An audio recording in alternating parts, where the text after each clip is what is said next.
Hi friends, welcome back. तो शुरू करते हैं नेक्स्ट पार्ट वाल्मीकि रामायण का। और इसका नाम वो लिखा है ताड़का। अच्छा, ताड़का है। मैं तो पढ़ ताड़का वध। ताड़का की स्पेलिंग तो कुछ और, तार तो आया ही नहीं कहीं, चलो पता नहीं। तो ताड़का वध शायद है ये। तो वीडियो शुरू करते हैं। वीडियो शुरू करने से पहले अगर आप चैनल पर नए हो और आपने अभी तक सब्सक्राइब नहीं किया तो जल्दी से पहले सब्सक्राइब के बटन और बेल आइकन को क्लिक कर लो ताकि आपको हमारे सारे न्यू वीडियोस के नोटिफिकेशन मिल जाए जैसे हम अपलोड करें। अगर आपको वीडियो पसंद आता है प्लीज़ लाइक एंड शेयर। चलिए शुरू करते हैं। अच्छा, इसके दो पार्ट्स आ चुके हैं। एक इससे पहले इमीडिएटली जो पहला वीडियो है वो है, और उससे पहले का जो पार्ट है वो आप सर्च कर लेना और आपको वाल्मीकि रामायण लिखना तो आपको वो भी मिल जाएगा। तो शुरू से ही देखना, ऐसे बीच में देखने से मज़ा नहीं आएगा।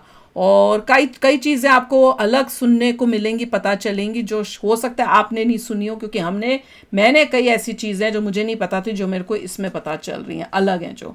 तो चलो वीडियो शुरू करते हैं। टू बी ऑनेस्ट, मैंने नहीं सोचा था कि तुमको रामायण वाला वीडियो इतना पसंद आएगा और उस पर इतना अच्छा रिस्पॉन्स होगा, जो कि अच्छी चीज़ भी है, लेकिन साथ में थोड़ा मेरे ऊपर प्रेशर भी बनाती है because I feel I do have a responsibility on me. लेकिन विल डू दिस, जो हम लोगों ने लास्ट टाइम किया था उसी तरीके से करेंगे। मतलब जहाँ पर हम लोगों ने ख़त्म किया था वहीं से इसको पिकअप करते हैं, ठीक है। तो अभी तक तुमको ये पता चल चुका है कि राजा दशरथ जो हैं उनके 4 पुत्र हो चुके हैं, श्री राम, भरत, लक्ष्मण और शत्रुघ्न। अब इनको डिस्क्राइब किया है कि इन लोगों की एक दूसरे के साथ में कैसी रिलेशनशिप थी, एंड आई फील कि ये काफ़ी बढ़िया तरीके से बताया गया है। बहुत ज़्यादा डिटेल में नहीं गए इसके ऊपर, लेकिन उसके बाद भी you get a very good idea कि ये चारों भाई एक दूसरे के लिए कितने इंपॉर्टेंट थे। मैं तो ये सुनती हूँ ना, तो सुन के भी मुझे रामानंद सागर की ही, उसमें जब वो दिखाते हैं बच्चों का छोटा जो भी अभी तक ध्यान में है, उसी की पिक्चर मेरे आंखों के सामने आती ये है। बताया गया कि जो चारों पुत्र थे सभी ज्ञानवान और समस्त सद्गुणों से संपन्न थे, और उनमें भी सत्य पराक्रमी श्री रामचंद्र जी जो हैं सबसे अधिक तेजस्वी और सब लोगों के विशेष प्रिय थे, ये बताया गया है। Now before you think of anything else, मैं तुमको यहाँ पर उनका एज ब्रैकेट बता देता हूँ, तो आगे चल के पता चलेगा कि श्री राम जो है अभी फिलहाल 15 साल की उम्र में है, अच्छा। मतलब 15 हो चुके हैं या उसके आसपास ही, मैं तुम्हें बताऊंगा अभी। So you just get an idea, ठीक है। उन्होंने हाथी के कंधे और घोड़े की पीठ पर बैठना तथा रथ हाँकने की कला में संपूर्ण स्थान प्राप्त कर लिया था। मतलब पूरा हुनर पर ले में। वे सदा धनुर्विद्या का अभ्यास करते थे और पिताजी की सेवा में लगे रहते थे। ये श्री राम अच्छा, की बात हो रही है, ठीक है। नहीं पिता की सेवा पर, वो तो वहां जाते हैं ना लर्न करने, सबके सब गोकुल या जो भी बोलते थे उस टाइम, वो जो एरिया होता था जहाँ पे सब, गुरुकुल। हाँ गुरुकुल, वहाँ पे जाते थे। तो मेरे हिसाब से तो हमने तो जो देखा था वो वहाँ जाते हैं, वहीं रहते हैं और वहीं पर बढ़ते हैं, बड़े होते हैं, और फिर जब पूरी ट्रेनिंग हो जाती है फिर वापस महल आते हैं। मेरे दिमाग में तो यही है।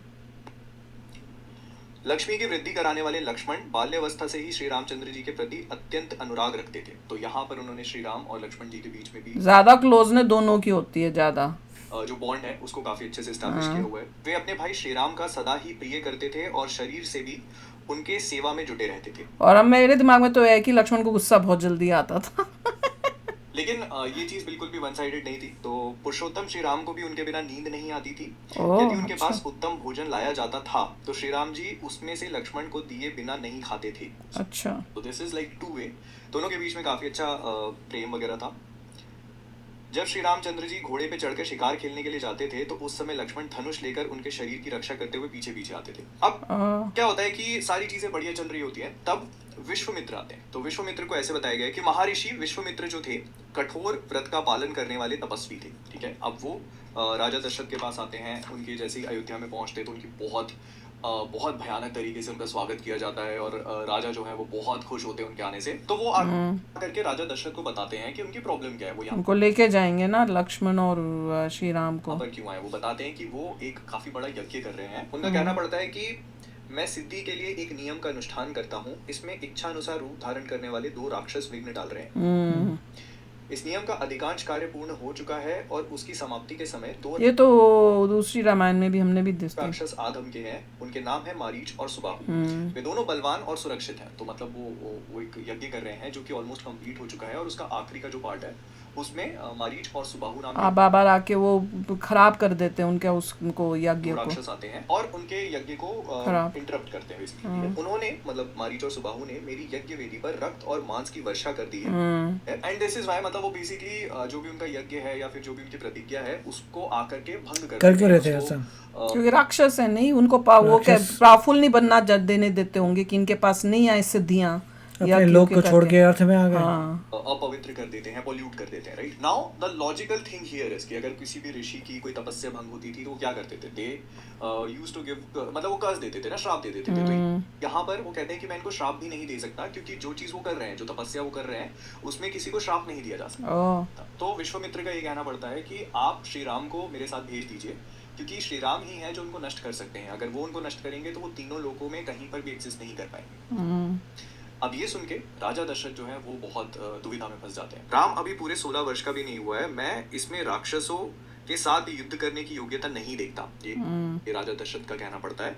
और मतलब बहुत ही ऑब्वियस है कि श्री राम उनके सबसे प्रिय थे, सबसे पहले पुत्र हैं और इस वजह से राजा दशरथ जो है बहुत ज्यादा हेजिटेंट है। प्लस ये छोटे हैं और वो भी राक्षसों को वक्त करने के लिए वो नहीं, उनको नहीं है कि मेरा बेटे जाए यहाँ। आगे वो बताएंगे सारी चीजें। उनको लगता है कि श्री राम अभी 15 साल के हैं और उन्हें उतनी युद्ध विद्या और जो दूसरी चीजें होती है ना, वॉर लड़ने के लिए, किसी राक्षस को खत्म करने के लिए, वो नहीं है। राजा दशरथ के हिसाब से श्री राम अभी उस स्टेज पे नहीं है, इसीलिए he does not want more training चाहिए अभी। To send. मेरा राम अभी बालक है, इसने छोटा है, अभी तक युद्ध की विद्या ही नहीं सीखी है, ये वो कहते हैं। ये दूसरे के बलाबल को नहीं जानता है, ना तो ये अस्त्र बल से संपन्न है और ना युद्ध की कला में निपुण है, ये राजा दशरथ कहते हैं। और उसके आगे कहते हैं मेरी अवस्था 60,000 वर्ष की हो गई है। ये सुन 60,000, मैं थोड़ा शॉक हो गया था। 60,000 years old राजा दशरथ की इतनी एज थी उस टाइम पे, उम्र 60,000 years थी। इस बुढ़ापे में बड़ी कठिनाई से मुझे पुत्र की प्राप्ति हुई है, अतः आप राम को ना ले जाइए। अच्छा, ये मुझे नहीं पता था, ये नई तो, चीज है। मैंने इस पे थोड़ा सोचा समझा and I don't know whether, मतलब इसमें क्या समझ में नहीं आता मुझे भी नहीं आया क्योंकि हमने जो देखी और या कहीं जो भी सुना है ऐसा कुछ नहीं था। ऐसी था कि नॉर्मल ह्यूमन है और एज ओल्ड हो रहे हैं और उस टाइप से फिर जब टाइम आएगा तो धरती को छोड़ के जाना होगा। तो बहुत अच्छे से बताना।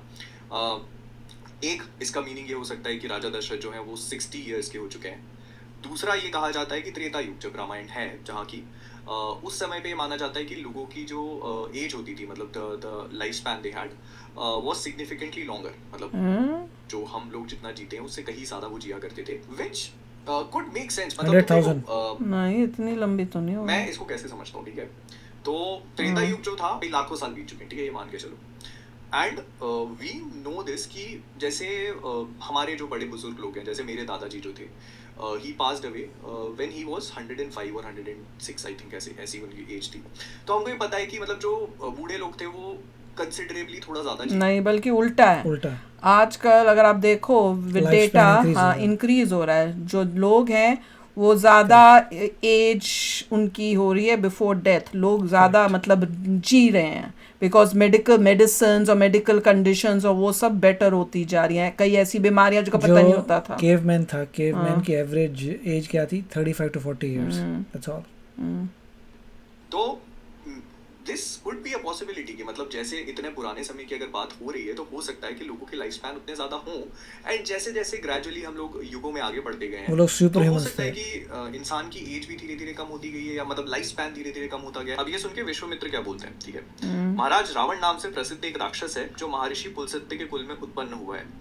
उसे ब्रह्मा जी से मुंहमांगा वरदान प्राप्त हुआ है जिससे महान, बलशाली और महापराक्रमी होकर बहुसंख्य राक्षसों से घिरा हुआ वह निशाचर तीनों लोगों के निवासियों को अत्यंत कष्ट पहुंचा रहा है, ठीक है। ये this is like basic idea जो हम लोग पहले भी बात कर चुके हैं। सुना जाता है राक्षस राज रावण विश्रवा मुनि का औरस पुत्र है तथा साक्षात कुबेर का भाई है। तो ये तो हमको पता ही है कि कुबेर का भाई है रावण। अब वो ये बताते हैं कि इतना ताकतवर होने के बाद भी वो खुद आकर उनके यज्ञ में इंटरप्शन नहीं पैदा करता।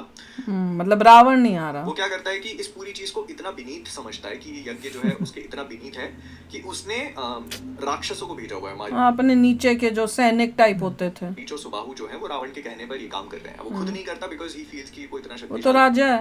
ये तो ये उसका नहीं, हमारे को जो हम देखते थे वो था कि वो राजा है, Yeah. और उसके नीचे जो उसकी सेना है या प्रजा है या जो भी दूसरे राक्षस हैं वो उनको वो जाके ये सब करते थे। छोटे मोटे काम कर रहे हैं। हाँ नहीं, तो ये सुनकर दशरथ कहते हैं कि आप जो बोल रहे हैं वो सुनकर तो मैं और घबरा चुका हूँ, क्योंकि रावण के साथ तो मैं युद्ध में खड़ा भी नहीं हो सकता। युद्ध में रावण का वेग तो देवता, दानव, गंधर्व, यक्ष, गरुड़ और नाग भी नहीं सह सकते, फिर मनुष्य की तो बात ही क्या है। ये दशरथ का कहना पड़ रहा है। तो ये सारी चीजें सुनकर विश्वामित्र जो है वो बिल्कुल भी खुश नहीं होते। वो कहते हैं कि ठीक है, तुम्हें अगर नहीं भेजना है तो मैं जैसे आया था वैसे ही वापस लौट खाली हाथ भेज दो तुम एक साधु को, जाता हूँ। उनका ये कहते ही जो कि एक ठीक बात नहीं है। पूरी जो पृथ्वी है वो कांप उठती है और ऐसा कहा जा रहा है कि देवताओं के मन में महान भय समा गया। तो he was like that powerful, that strong. मतलब मैं इस पूरी रामायण को जो मैं पढ़ता जा रहा हूँ तो मुझे समझ में आ रहा है कि जो महर्षि और जो बहुत बड़े बड़े ऋषि हुआ करते थे, उनकी तपस्या और उनकी जो साधना थी वो उससे इतने पावरफुल हो चुके थे कि जो देव वगैरह है ना वो भी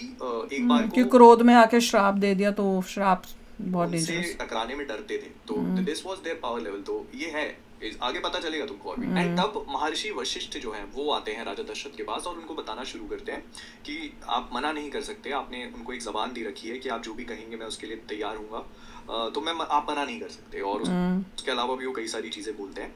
नहीं, इवेंचुअली तो राम जी जाएंगे। जो इम्पोर्टेंट चीज वो बताते हैं वो ये कहते हैं कि महर्षि विश्वामित्र जो हैं वो कई प्रकार के अस्त्र विद्या जानते हैं। तो ये श्री राम को वो सिखाने में काफी इम्पोर्टेंट रोल प्ले कर सकते हैं। इसी वजह से श्री राम को इनके साथ भेज देना चाहिए। और ये इम्पोर्टेंट नहीं है कि वो अस्त्र विद्या जानते हैं। महर्षि वशिष्ठ के हिसाब से जो अस्त्र विद्या, जिस प्रकार की अस्त्र विद्या ये जानते हैं, इन्हें मेरे सिवा दूसरा कोई पुरुष ना तो अच्छी तरह जानता है और ना कोई जानेगा। तो this is the level that he is at. और फिर जो पार्ट मुझे बहुत इंटरेस्टिंग लगा ना, उन्होंने अस्त्रों को भी डिस्क्राइब किया। ठीक है, अच्छा। तो इसमें बताया कि बेसिकली दक्ष नाम के एक राजा थे, उनकी 2 पुत्रियां थी। ठीक है, उन दोनों पुत्रियों के 50-50 पुत्र हुए। वो जो पुत्र हैं वो एक्चुअली में अस्त्र हैं, वो कई तरह के रूप ले सकते हैं। और किताब के हिसाब से तुम्हें बताता हूँ। ठीक है, प्रजापति सब एक एक का एक वो है वेपन्स। दक्ष की 2 सुंदर कन्याएं हैं, उनके नाम है जया और सुप्रभा। उन दोनों ने 100 परम प्रकाशमान अस्त्र शस्त्रों को उत्पन्न किया है। उनमें से जया वर पाकर 50 श्रेष्ठ पुत्रों को प्राप्त किया है जो अपरिमित शक्तिशाली और रूपार रहित हैं। वे सब के सब असुरों की सेनाओं का वध करने के लिए प्रकट हुए हैं। फिर सुप्रभा ने भी संहार नामक 50 पुत्रों को जन्म दिया है जो अत्यंत दुर्जय हैं। तो बेसिकली 2 रानियों ने 50-50 पुत्रों को जन्म दिया जो 100 वेपन्स हैं। और ये अस्त्र जो है इनकी विद्या जानते हैं ऋषि विश्वामित्र, और वो श्री राम को मिलेगी, जो वो श्री राम को सिखा सकते हैं अगर उनको भेज दिया जाएगा इनके साथ। ताकि रावण को मारने के टाइम वो यूज होंगे। वो ये भी बताते हैं कि ऋषि विश्वामित्र उन राक्षसों को मारने के लिए खुद भी केपेबल हैं, लेकिन वो श्री राम को अपने साथ लेके जाना चाहते हैं क्योंकि वो चाहते हैं कि श्री राम ये सारी अस्त्र विद्या को सीखे। तो ये सुनने के बाद राजा दशरथ काफी सोच विचार करते हैं और फिर उसके बाद श्री राम को भेज देते हैं। तैयार हो जाते हैं, श्री राम तैयार होते हैं तो लक्ष्मण जो है वो भी तैयार हो जाते हैं। वो तो जहाँ श्री राम और लक्ष्मण ने होना ही है के लिए। अब इसको एक्सप्लेन किया हुआ है। ठीक है, तो दोनों भाइयों ने पीठ पे तरकस बांध रखे थे। तरकस इज बेसिकली क्या होता है? क्विवर, जिसमें एरो वगैरह रखे जाते हैं। ठीक है, फिर बताया कि दोनों भाई जो हैं श्री राम और लक्ष्मण वस्त्र और आभूषणों से अच्छी तरह अलंकृत थे। उनके हाथों में धनुष थे। उन्होंने अपने हाथों की उंगलियों में घोटी के चमड़े के बने हुए दस्ताने पहन रखे थे। घोटी के चमड़े के, मैंने इसको रिसर्च किया तो इट इज जो मॉनिटर लिजर्ड होता है उसको घोटी कहा जाता है। क्या होता है पता नहीं। उनके लिजर्ड, कटी प्रदेश है लिजर्ड, छिपकली इसमें तलवार लटक रही थी। तो मतलब they had sword, they had arrows और उनके बोस, मतलब काफी बढ़िया। फिर इसके बाद वो थोड़ा सा आगे बढ़ते हैं तो करीब 1.5 योजन दूर, योजन मैंने बताया था 12-15 किलोमीटर होता है। तो अयोध्या से 1.5 योजन आगे पहुंचने के बाद विश्वामित्र जो है वो सरयू के दक्षिण तट पे श्री राम को थोड़ा सा जल का आचमन कराते हैं और उनसे कहते हैं कि वो उनको कुछ विद्याएं सिखाते हैं। इन विद्याओं का नाम होता है बला और अतिबला। वो उनको कहते हैं कि इन विद्याओं को सीखने के बाद श्री राम के अंदर कुछ कुछ चीजें आ जाएंगी, जैसे कि कभी थकेंगे नहीं वो, कोई बुखार नहीं आएगा उनको कभी, अच्छा भी कोई रोग, मतलब बीमार नहीं होंगे कभी, होगा सोने की अवस्था में भी, और कभी भी छल कपट से उन पर कोई भी राक्षस आक्रमण नहीं कर पाएगा। अच्छा, इसके अलावा उनको कभी भूख नहीं लगेगी, मतलब अगर वो कुछ खाते नहीं है तो he will never go hungry. ये दोनों विद्याएं जो हैं, ऐसा कहा जाता है, विश्वामित्र का कहना पड़ता है कि ये दोनों विद्याएं सीखने के बाद श्री राम जैसा पूरे तीनों लोगों में कोई नहीं रहेगा। तो श्री राम दोनों विद्याओं को ग्रहण कर लेते हैं और ऐसा कहा जाता है कि उनको ग्रहण करने के बाद श्री राम भगवान सूर्य के समान शोभा पाने लगे थे। तो मतलब चमकने लग गए थे, पावरफुल टाइप का आने लगता है। और तो ऐसे ही लोग चलते चलते थोड़ा आगे पहुंचे। आगे पहुंचने के बाद ऐसा बताया जाता है कि गंगा जी के दक्षिण तट पर जब ये पहुंचे तो वहां पर श्री राम को एक वन दिखा। ठीक है, उस वन में मनुष्य के आने जाने का कोई चिन्ह नहीं था। अच्छा। उसे देखकर उन्होंने विश्वामित्र से पूछा, ये वन तो बड़ा ही अद्भुत एवं दुर्गम है, यहाँ चारों ओर झिल्लियों की झनकार सुनाई देती है। झिल्लियां बेसिकली जो मैं इंटरप्रेट कर घुंघरू पाता हूँ तो क्रिकेट्स होते हैं ना, I think this is what I feel। भयानक हिंसक जंतु भरे हुए हैं, भयंकर बोली बोलने वाले पक्षी सब और फैले हुए हैं। अच्छा। उसके भी ऊपर से सिंह, व्याघ्र, सुअर और हाथी भी इस जंगल की शोभा बढ़ा रहे हैं। ठीक है, तो ये एक बेसिक आइडिया जो तुम फॉर्म कर सकते हो कि एक जंगल के पास पहुंचे, वहां पहुंचने के बाद जो फर्स्ट इंप्रेशंस होते हैं वो ये थे।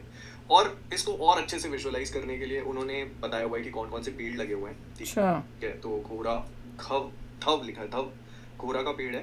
फिर क्या होता है? अश्वकर्ण है। तो अश्वकर्ण जो है, मैंने इसका थोड़ा रिसर्च किया तो मैंने रियलाइज कि 50 मीटर लंबे पेड़ होते हैं। 50 meter is like very high. They अब नहीं मिलते बहुत ज्यादा, लेकिन पहले हुआ करते होंगे। तो 50 meter is like very tall trees and that would explain कि जो हम लोगों ने रामायण का ग्लिम्स और टीजर देखा था उसमें इतने लंबे लंबे बड़े बड़े पेड़ थे ना। तो अगर उन लोगों का विजन उसी डायरेक्शन में, मतलब if they want to show कि हाँ मतलब ये वो पेड़ हैं अश्वकर्ण जो इसमें बताए गए हैं, it makes total sense. It does make total sense कि त्रेता युग में इतने लंबे लंबे पेड़ थे। नाम स्पेसिफिक मेंशन किया हुआ है और भी पेड़ों के नाम भी बताए हैं, बहुत सारे पेड़ों के नाम लिखे हुए हैं। तो काफी कुछ है, देखते हैं। तभी मैं सुन रही हूँ ये, मैं खास इसलिए सुन रही हूँ जब ये रिक्वेस्ट आई है देखने के लिए, क्योंकि जब हमने रामायण देखनी है वहाँ पे तो देखा, मतलब वाल्मीकि जी ने लिखी है। हाँ, अच्छी है, डिटेल में किया हुआ है। डिटेल में लिखने से आपके माइंड में पिक्चर बनाती है। हाँ वही, और इसीलिए मूवी में यूज हो। हाँ, तो उससे ये भी पता चलेगा, क्योंकि बहुत लोगों ने ये भी बोला था ना कि भैया इन्होंने बताया कि हम वाल्मीकि ना रामायण से ले रहे हैं, क्योंकि उसमें विजुअल्स हैं और उसको आप उससे